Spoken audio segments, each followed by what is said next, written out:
아파트나 상가에 주차하면서 이중 주차하는 경우 많이 있으시죠? 저희 사무실만 하더라도 주차장이 항상 이중 주차가 되어 있는 네. 상태가 있는데 어디든 마찬가지죠, 이 주차 문제는.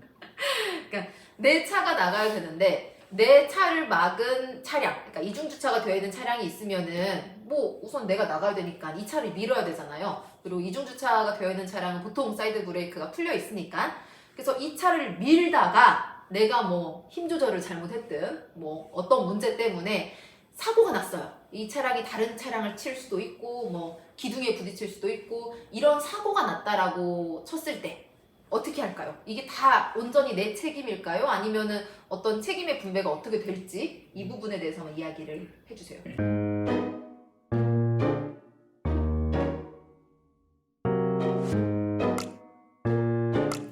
저는 사실 이런 사례를 다뤄본 적이 한 번도 없어가지고 제 리걸 마인드에서는 민 사람이 무조건 다 책임이라고 생각을 하고 있었어요. 그래서 오늘 이 사례를 알아보기 전에는 리걸 마인드가 좀 형편없나 봐요, 제가.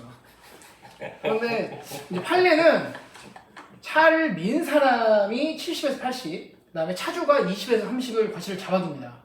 이제 차주는 주차 구획선이 아닌데 차를 주차한 그 과실을 잡아주는 거고요. 네. 차를 민 사람은 적절한 힘을 가해서 각도를 잘 재가지고 사고가 안 나게 그렇지 않아요. 해줘요? 그렇죠. 딱 이렇게 사 방향, 네 방향 다 봐야 되거든요.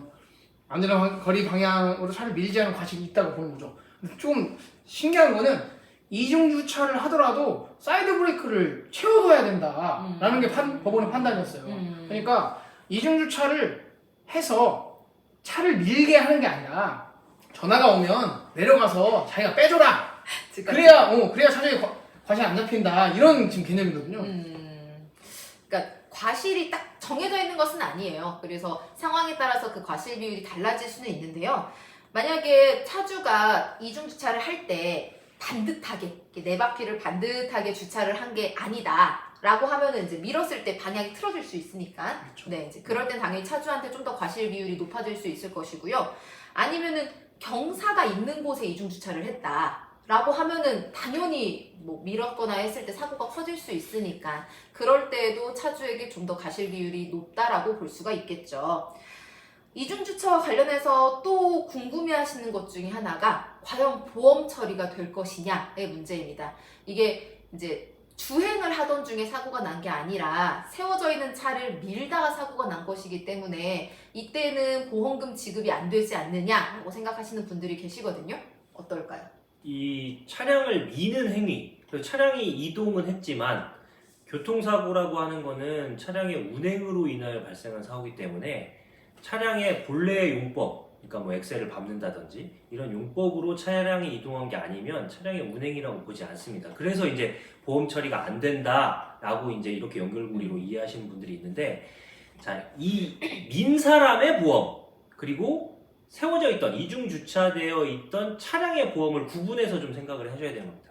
민 사람의 보험회사는 자동차 보험회사는 이거는 보험 처리 안 돼요 라고 아마 얘기할 수 있을 겁니다. 네. 차량의 운행으로 교통사고가 발생한 게 아니니까. 그런데 차주의 보험 입장에서는 자차 처리가 가능해지는 겁니다. 이렇게 되면 그 차주의 보험사에서는 일단 보험금을 지급을 한 다음에 가해자 차량을 민 사람이 지금 이 경우에는 대상이 될 텐데 차량을 민 사람에 대해서 구상권을 행사해가지고 보험금이 지급된 부분에 대해서 다시 보전 조치를 받는 후속 처리를 하게 되는 과정을 거치게 됩니다.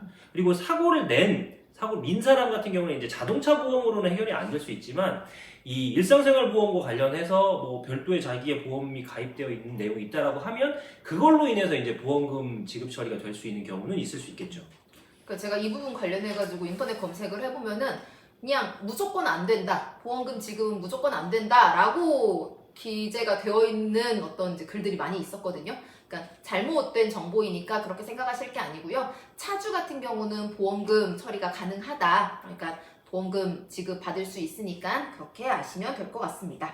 그리고 또 그 대부분 아파트 같은 경우는 공용 부분의 유지 보수나 어떤 관리를 위해서 위탁업체랑 계약을 하는 경우가 있잖아요. 이 아파트의 주차장도 공용 부분이기 때문에 이 관리 회사에다가 어떤 책임을 물 수 있는 경우도 있지 않을까요? 네, 경우에 따라서는 관리 책임을 물을 수 있을 것 같아요. 보통 관리 회사들이 주차장 운영 많이 나는 데가 있잖아요. 그럼 그곳에 이중 주차 금지 뭐 맞아요. 이렇게 써 있거나 혹은 뭐 이렇게 뭐 꽃갈콘이라고 하나 꽃갈콘 같은 걸 이렇게 놔서 이게 정식 주차를 용어가 맞나? 맞을 수도 있어요. 그 놔가지고 주차를 못하게 하는 네. 그런 방법들이 있거든요. 네, 뭐 네, 이런 네. 걸 하지 않았다면 많이는 아니지만 일부 책임이 있을 가능성이 있습니다. 그러니까 이중주차라는 걸 이제 저희도 뭐 차를 운행을 하고 있으니까 어쩔 수 없이 불가피하게 이중주차를 해야 되는 상황들이 있는데요. 이제 그런 경우에 사고가 발생하지 않게끔 차주도 그다음에 뭐 어쩔 수 없이 차를 밀어야 되는 사람도 조심하셔서 사고가 발생해서 어떤 다른 법적인 문제가 발생하지 않게끔 하시는 게 좋겠습니다.